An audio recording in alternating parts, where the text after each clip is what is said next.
एक घने जंगल में गिद्धों का एक झुंड रहता था। गिद्ध झुंड बनाकर लंबी उड़ान भरते और शिकार की तलाश किया करते थे।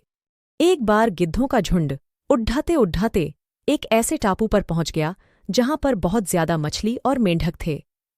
इस टापू पर गिद्धों को रहने के लिए सारी सुविधाएं मौजूद थीं। अब तो सारे गिद्ध बड्ढे खुश हुए। मजे से वो उसी टापू पर रहने लगे। अब ना ही रोज शिकार की तलाश में जाना पड़ी रहता और ना ही कुछ मेहनत करनी पड़ जाती। दिन रात गिद्ध बिना कोई काम किए मौज करते और आलस्य में पड़ीधे रहते थे। उस झुंड में एक बूढ़ा गिद्ध भी था। बूढ़े गिद्ध को अपने साथियों की ऐसी दशा देखकर बहुत चिंता हुई।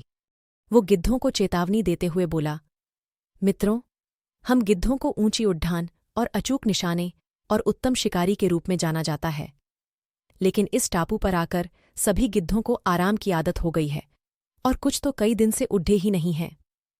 बूढ़े गिद्ध ने कहा, ये चीजें हमारी क्षमता और हमारे भविष्य के लिए घातक हो सकती हैं, इसलिए हम आज ही अपने पुराने जंगलों में वापस जाएंगे।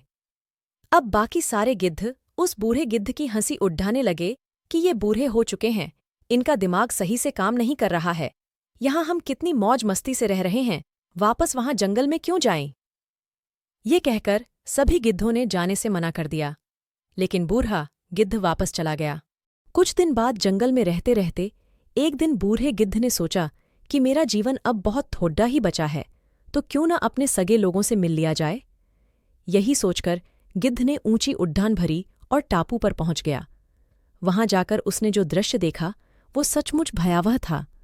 पूरे टापू पर एक भी गिद्ध जिंदा नहीं बचा था। चारों तरफ गिद्धों की लाश ही पड़ी थी। अचानक बूढ़े गिद्ध की नज़र एक घायल गिद्ध पर पड़ी। उसने बताया कि यहाँ कुछ दिन पहले चीतों का एक झुंड आया था।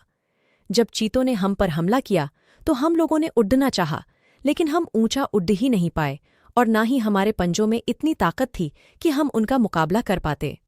चीतों ने एक एक कर सारे गिद्धों को खत्म कर दिया। बूढ़ा गिद्ध दुखी होता हुआ वापस जंगल की ओर उड्डिया चला।